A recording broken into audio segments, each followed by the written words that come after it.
jeung enjing ibu kepala sekolah, miwah bapak sareng ibu guru, jeung babaturan sakola. Ayeuna abdi bakal ngantarkan pidato dina ngarangka peringatan Hari Kemerdekaan Republik Indonesia anu ke-75 ieu. Ngadekuring di dieu mangkopikeun tanda syukur sareng hormat ka para pahlawan anu parantos berjuang pikeun ngabebaskeun Indonesia. Urang sadaya kudu inget ka para pahlawan geus mempertaruhkan jiwa ragana kanggo bangsa ieu nyaeta bangsa Indonesia.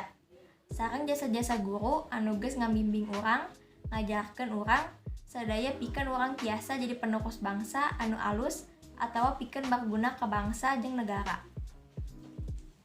Ku kituna urang salaku generasi muda penerus bangsa tos sakedahna neruskeun perjuangan para pahlawan urang ku jalan diajar anu giat ngawujudkeun cita-cita pikeun ngajadikeun kehidupan bangsa Indonesia anu leuwih hade ajang kaharepna.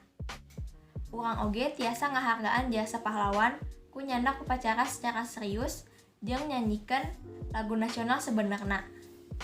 Ulah hilap yen urang oge kedah muji syukur ka Gusti pikeun kemerdekaan anu dipasikeun ka bangsa Indonesia. Dina cara ngajaga kemerdekaan jeung kautuhan bangsa Indonesia. Contohna, teu ngabedakan batur nurutkeun etnis, ras, sareng agama. Eta sadayana ti abdi, hapunten upami aya kalepatan sareng kakurangan. Abdi ngucapkeun hatur nuhun.